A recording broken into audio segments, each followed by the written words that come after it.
ay Vios. V-I-O-S. Vios ba yun? Vios. Vios, Toyota Vios. Opo. That was the original affidavit. Tapos nakita niya na pagkaalis niya, mayroong nagmaneho, inilabas yung Toyota Vios na yun sa ombudsman. Unang-una, walang parking area ang ombudsman para sa publiko. Hindi lang maiwasan. Kasi ako minsan ganun din, nagsasabi rin ako ng ganun, no? Kung ano yung opinion ko as of now.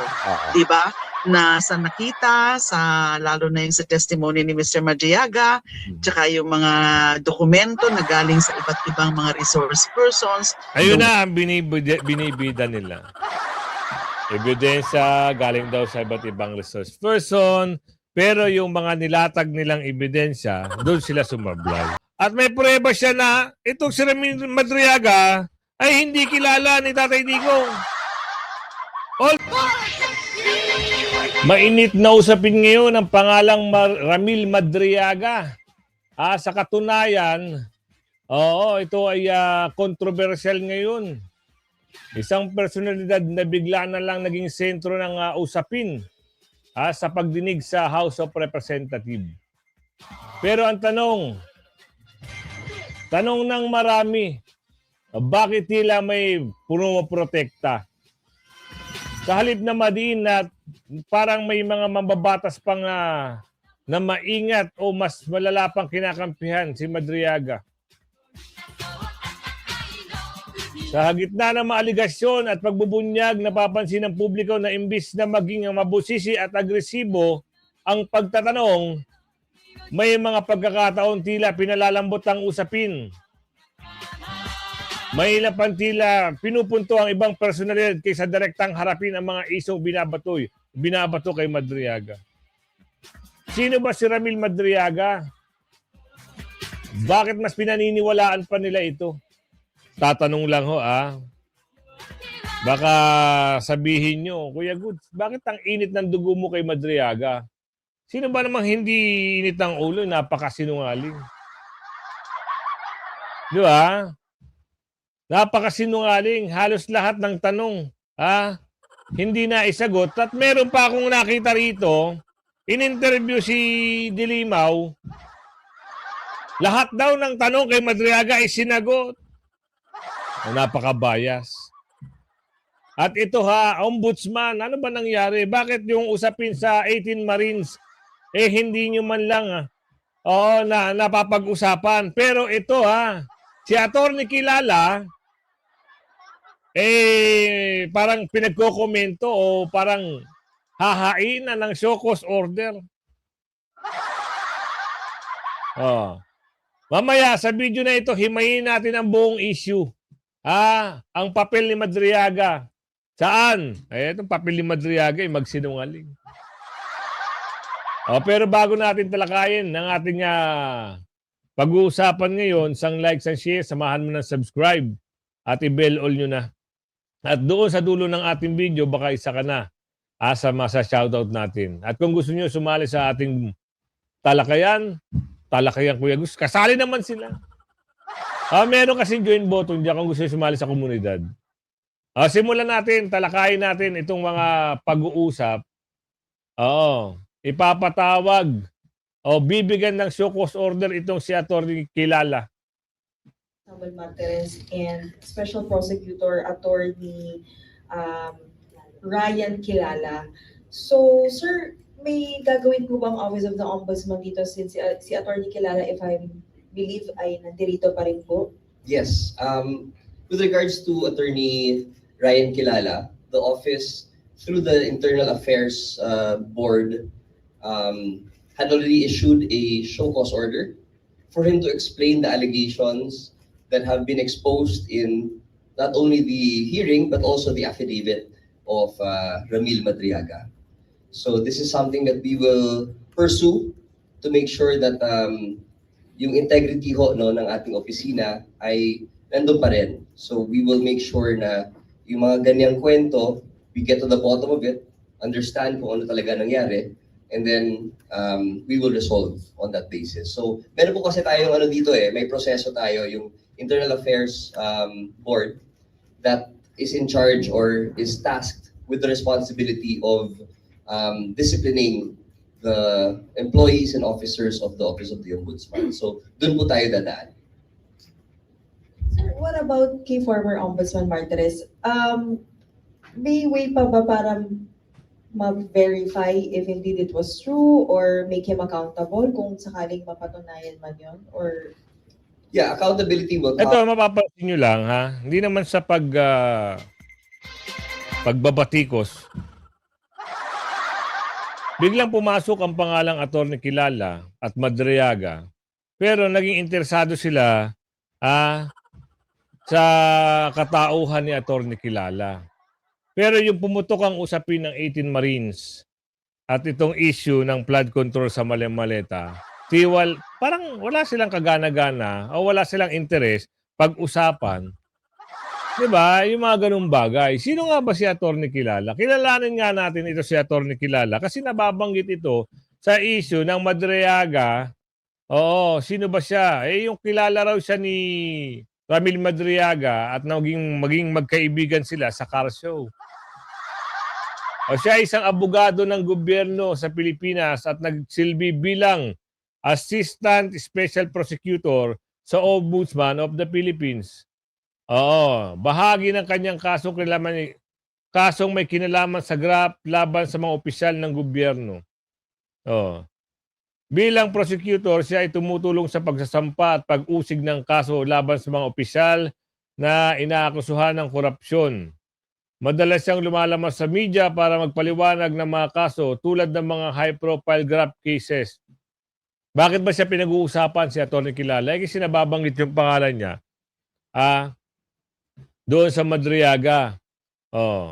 Ilang issue may kinalaman sa pahayag ni Ramil Madriaga, may mga ulat na siya ay pinagpapaliwanag o show cause order nga ng ombudsman kaugnay ng mga aligasyon lumalabas.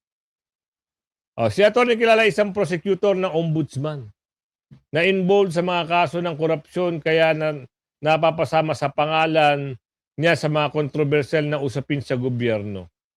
Kung gusto nating malaman pa kung sino si Atty. Kilala, sumubaybay lang kayo sa channel ko. Lagi nating tatalakayin yung mga ganyang bagay. Naipasok lang natin kasi bigla na lang silang ipapatawag si Atty. Kilala dahil ba nasasangkot sa usapin na ito. Pero dito tayo magtataka, exclusive na interview kay Ombudsman Martires na itinatanggi niya lahat ng aligasyon nito ni Madriaga. Kasi meron daw natanggap-tanggap Meron daw diniliver Ngayon sasampalin ka ng katotohanan, Madriaga, sa ombudsman, wala hong parking na sinasabi mo na pumarada ka at nagdala ka ng pera. Walang parking doon na para sa public utility vehicle o sa mga hindi taga-ombudsman. Paliwanag nyo dito. Former Ombudsman and Associate Justice of the Supreme Court, Justice Samuel Martires. Justice, magandang hapon po sa inyo. Magandang hapon po, Justice Martires, sir. Magandang hapon, kaibigan kong Henry at Karen. Sa kauna-unahang pagkakataon, ako'y na-interview niyo rin, ha? Opo, at salamat naman. At last po. Isang karangalan sa inyong mga tagapakinig. Opo, isang karangalan na kami po inyong paunlakan, Justice. Unang-una, kayo ay nagretiro na, nananahimik na, nagre-relax, kapiling ang mga mahal sa buhay. Ano ang inyong kagyat na naramdaman nung bigla na lamang banggitin ang inyong pangalan dito sa pagdinig na ito? Well, siyempre nagulat ako. Actually, tinawagan ako ng isang kaibigan ko na kung ako'y daw nakikinig ng hearing sa House of Representatives. Sabi ko, hindi. So sinabi niya na mayroong in-execute na supplemental affidavit si Madriaga at yun daw ay binabasa doon sa hearing ng Committee on Justice. So humingi ako ng screenshot sa kanya kung anong sinasabi sa affidavit, Mhm. sa supplemental affidavit.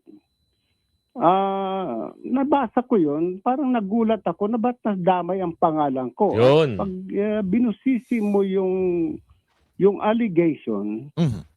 pilit na isinama ko. Nakalagay Ombudsman Samuel Martires or Ryan Kilala. Mhm. Former President Rodrigo Duterte or Sara Duterte nagpadala ng pera. Mhm. Mm. Sino talaga nagpadala ng pera? Ayan, dito nyo mapapakinggan. Kasi kung halimbawa si Tatay Digong nagpadala ng pera nga dito kay Atty. Martires, talaga ba? Hindi na kailangan magpadala ng pera dahil sumasahod naman. At ano ang involvement ni Ombudsman Martires para padalan siya ng pera? Anong meron? Si Presidente Duterte o si Vice President Sara? Mhm. Sino ang binigyan niya? Si Samuel Martires o si Ryan Kilala? Mhm. Yung original affidavit niya, meron siyang original affidavit which he executed sometime in November of 2025. Yari ka dito, Madriaga. Former ombudsman pa ang dinadamay mo. Anak ka ng kulapo.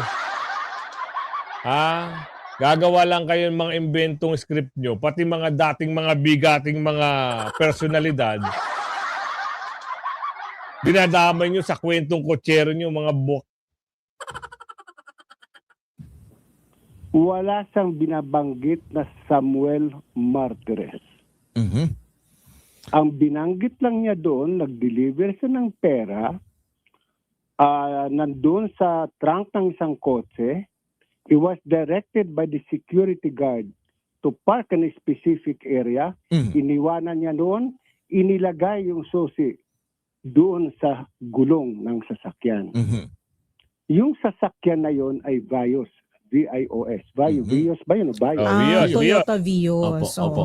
That was the original affidavit. Mhm.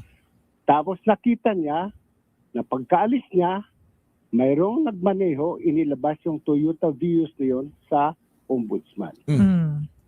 Unang-una, walang parking area ang ombudsman para sa publiko. Gets?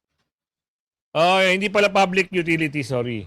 Walang parking area ang ombudsman para doon sa mga hindi taga-ombudsman. Yon yung ibig nating sabihin.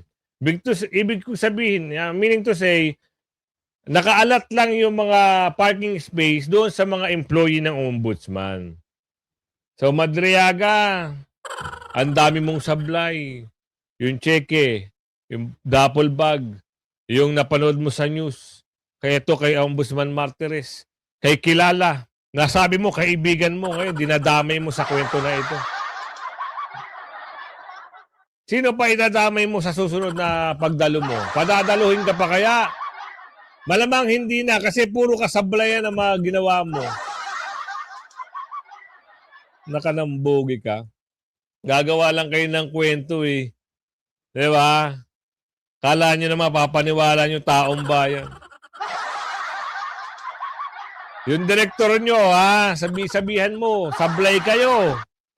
Sablay. Walang gusto, walang bumibili ng pelikula nyo. Okay. Wala kaming designated parking spaces doon. Mhm.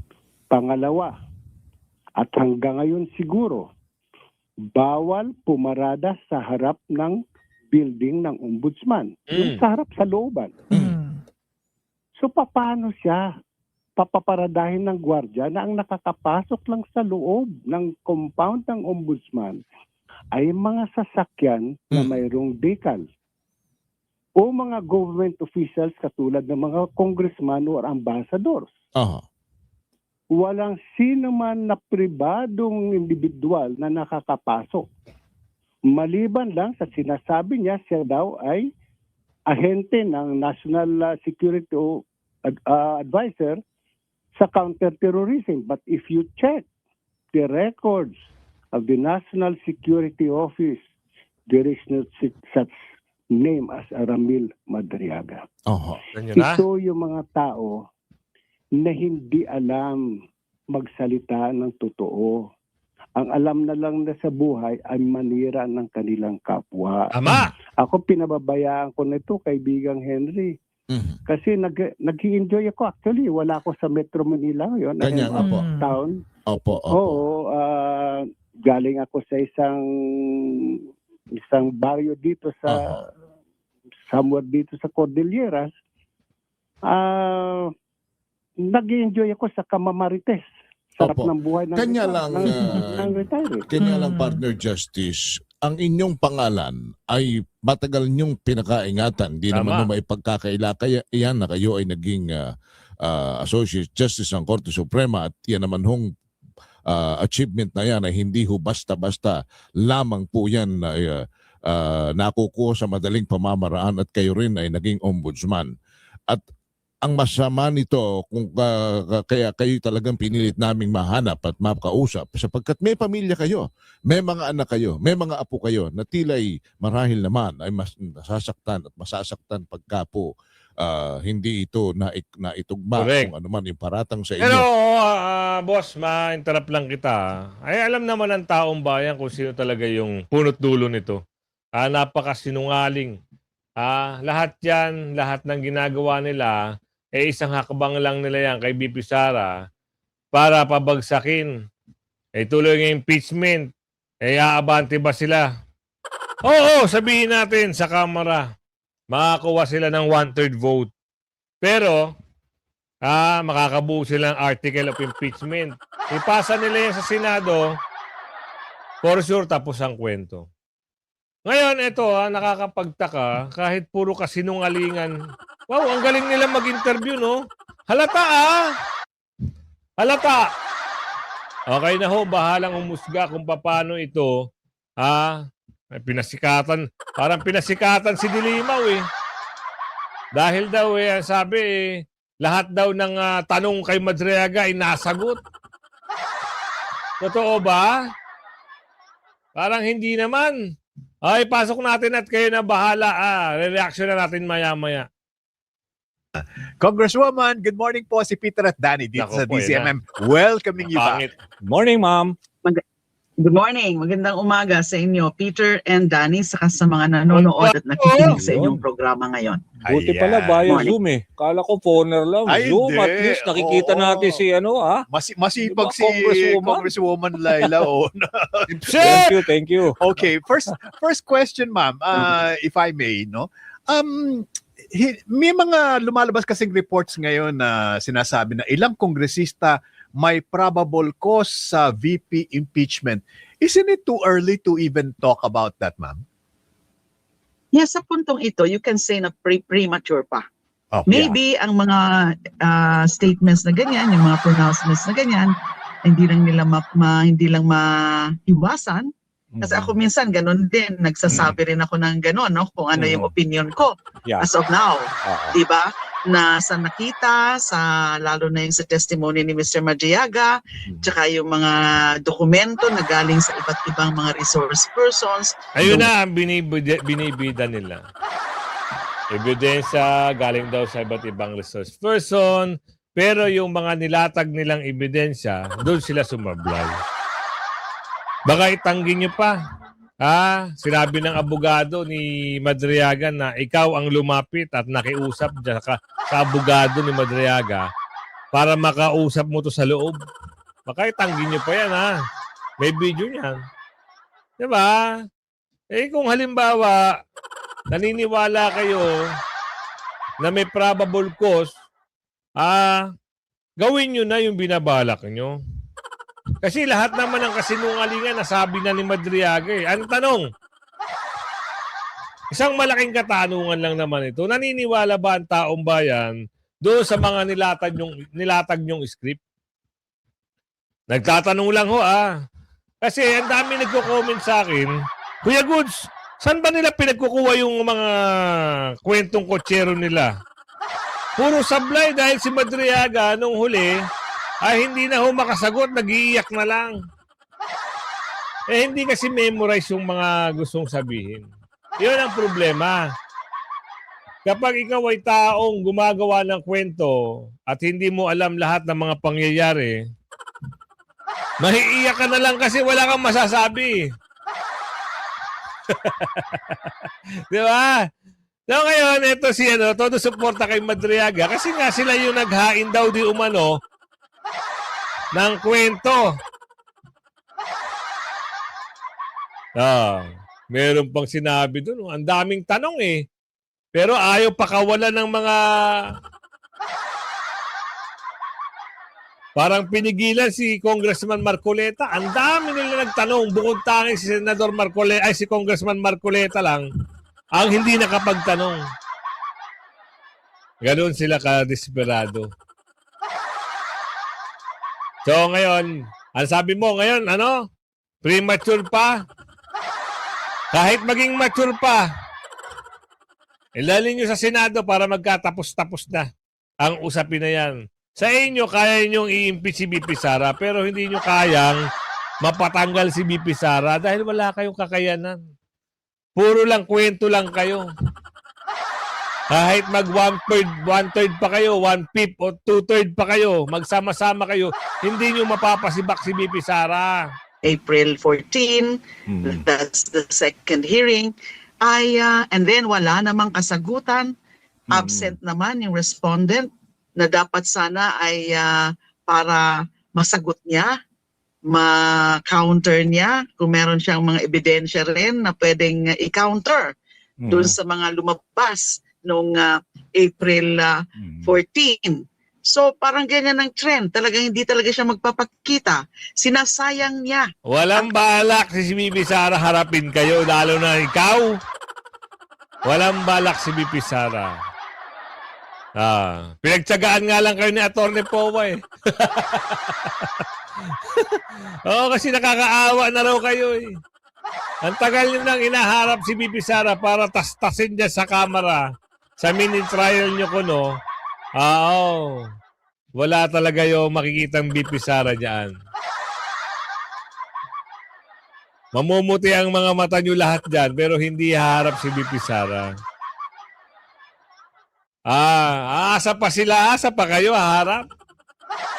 Abutin kayo dyan na magdamag, walang BP Sara darating. Yung bakanting upuan, still hanggang matapos yung 60 days na binigay sa inyo, hanggang doon na lang ang usapin, walang BP Sarang lalabas. Dinamay si Madriaga, dinamay pa siya, si Ombudsman Martires, Anak ng tokwa naman, Kanyang pagkakataon is she's squandering this precious opportunity for her to air her side and counter those evidence. So, walang dapat ipagpaliwanag si BP Sara sa inyo. Wala siyang dinorobo. Lahat yan puro akusasyon. Lahat yan puro pandudorobo. Lahat yan puro pambibira. Lahat yan mga taktika nyo. Sabi ni Aling Ledesma. Una, 2023, 24, 25, anak ng buga, 26 na ngayon. Yun at yun pa rin. BP Sara pa rin. Wala silang ibang tinira. BP Sara lang talaga. Kahit nagnakaw na yung amo nila, kahit na na-issue ng mali-maleta, BP Sara pa rin ang target nila. Kahit na nagtatalo na yung mga kasama nila, BP Sara pa rin ang target nila. 19th Congress, nabasura ng impeachment.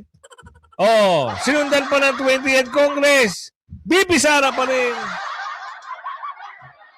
Kaya, although may pagka-premature, hindi naman bawal sa mga miyembro ng committee na sasabihin kung ano so far ang kanilang opinion. Alam namin yan. Alam na namin yung inyong opinion. Ang kalalabasan yan, 1/3 vote. Papasa sa plenary. At bubuo na ng article of impeachment. Ngayon, isasalang nyo. Bibili na naman ng robe. Ang Senado, budget na naman.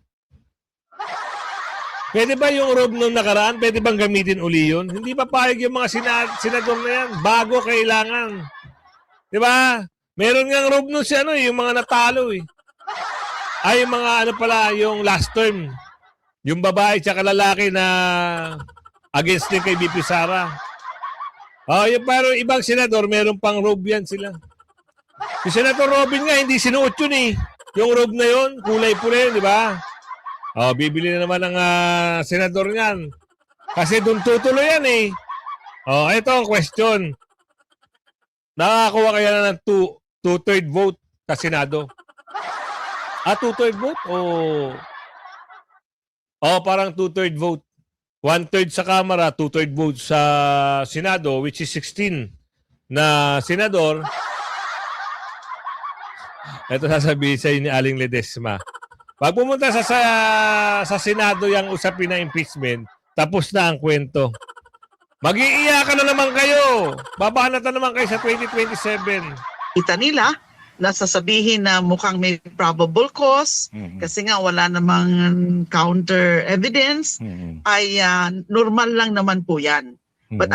Pero yun na nga, nasa process pa lang tayo, nasa stage pa lang tayo ng pag-assess ng mga ebidensya na yan para lang ma-determine yung threshold ng probable cause. Pero that will happen, magkakaroon ng definitive conclusion or opinion yung mga miyembro ng committee pag after April 29 o sa April 29, which is the last of the 3 settings. Okay. Unless, kailangan pa. Kulang pa yung oras, so magdadagdag pa yan ng dates of hearing. Pero as of now, yun ang supposedly last day nung stage na ito. Ito na, binulgar na dito Hindi pa rin sila kontento sa April 29. Baka madagdagan pa. Gusto talaga nila ipahiya si VP Sara eh. Yun ang punto rito eh. Talay. So hindi aabot to sa 60 days na worry ni ni attorney, di ba? Yes, Rico. It is well within. It is well within the 60. Baka lalo na technical na naman yung daw. session days. 60 session days, calendar days where sessions are held or being conducted. Okay. Ma'am, itanong ko lang, based on the performance ni Madriaga kahapon. Pakinggan nyo based sa performance ni Madriaga kahapon, kayo tatanungin ko kayo.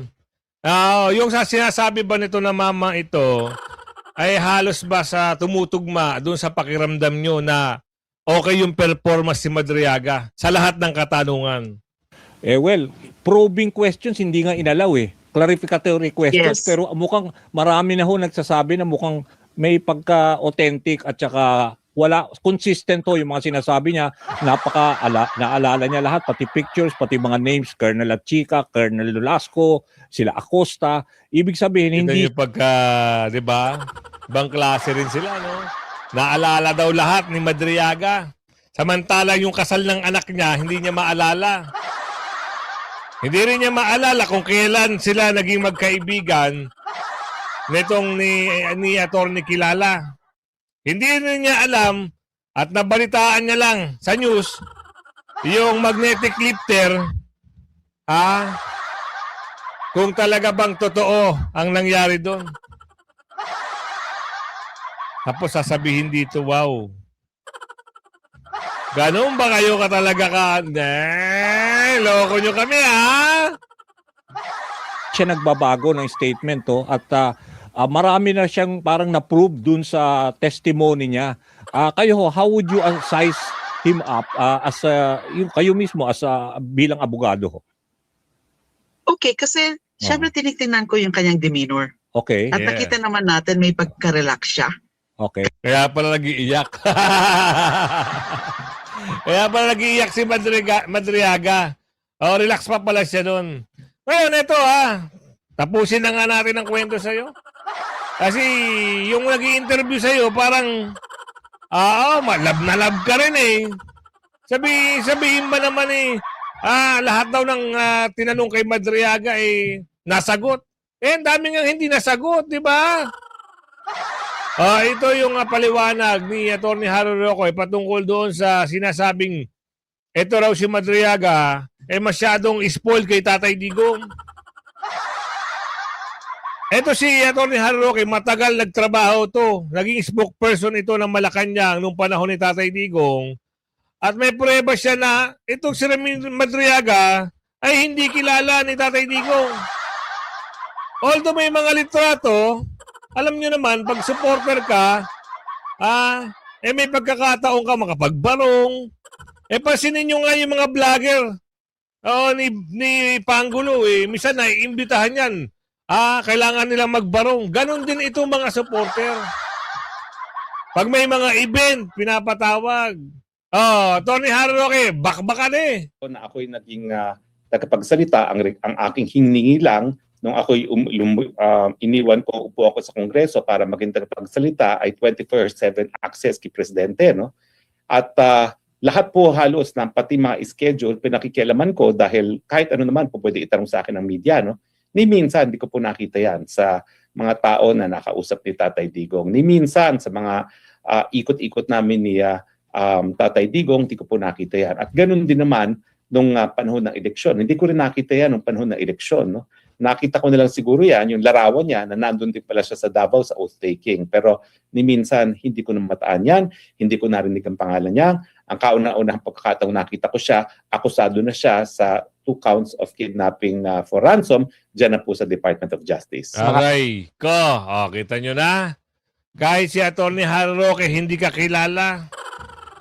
Kaya yung mga kwento nyo na yan, kwento nyo yan Gusto nyo paniwalaan pa kayo? Nagkwento na kayo, paniniwalaan pa kayo? Yan ang gusto nyo? Hindi kayo aabante sa mga Duterte. Tandaan nyo yan. Kahit maglulumuhod pa kayo, pagdating ng 2028, pag nakupo na si Bibi Sara, tapos ang mga karera nyo sa politika. Hindi kayo mananalo! Yan ang sabi ni Aling Marie. Ayan, shoutout tayo kung umabot ka sa video natin ito. Lagi nyo tatandaan, meron tayong shoutout segment. At balik-balikan nyo lang yung ating mga upload videos kagaya kanina, kahapon. Kung hindi nyo na papanood at wala kayong oras o hindi nagno-notify sa inyo, search nyo lang ang pangalang si Kuya Goods at lalabas yan. So simulan na natin dito kay Marilyn Gozo, shoutout, nanonood siya mula UK. Ayan, shoutout po. Jenny Cabradilla, shoutout po sa inyo, ma'am. Saudi Estiha, shoutout po, sir. Taga Sambuanga. Tubong Sambuanga. Ayan, shoutout po. Sa mga taga Mindanao, isolid natin si Bibi Sara. Kay Ruben Mangatong, ayan, shoutout po. Pinapanood daw niya tayo lagi mula Sultan Kudarat. Ayan, kita nyo. Layo na nang nararating natin. Arceli Cruz, laging nanonood sa atin. Shoutout po. Madel Flores, shoutout po sa inyo. Eric Bellanosa. Shoutout po sa iyo. Adonis Saragosa, shoutout po. Manuel Villote, shoutout po. Marciana de la Cruz, shoutout po. Shin A, shoutout po. Karen Panganiban, shoutout po sa inyo. Winfredo Arancon, shoutout po. Paul Vuron, shoutout po sa inyo. Jocelyn Nabalete, yan, shoutout po. Yolanda Brinya, shoutout po sa inyo. Department of Human Settlement and Urban Development dapat. Yun, sabi ni ma'am. Matt, shoutout po Hawak nila ang script, yan ang kanyang comment. JC61, shoutout po. Tirso Teodoro Jr. Arca, shoutout po sa inyo. Amelia Viola, shoutout po. Jeric John Embrador, shoutout po sa inyo. Reynante Mendoza, shoutout po. Conrado Alonso, shoutout po. Cyril Chan, shoutout po. Rafael Arsiaga, shoutout po sa inyo. Negris, shoutout po. Totoy Di Silva, shoutout po. Yam Yusuf, shoutout po sa inyo. Johnny Bunugan, shoutout po. Danilo Catalon, shoutout po sa inyo. Madel Flores, shoutout po. So, yun lang Reynante Mendoza, yun, nabasa na natin. Kay Ma'am Elizabeth Bascon, shoutout po Yun na. Elsa Quezon, shoutout po, ma'am. Oo. My favorite sound, love song. Ayan, shoutout po sa inyo. Oo. Adonis, shoutout po. Kaya kung umabot ka sa video natin to, yung paglalambing lang natin, ha, paki-like, share yung video natin. Hanggang sa muli, bye-bye.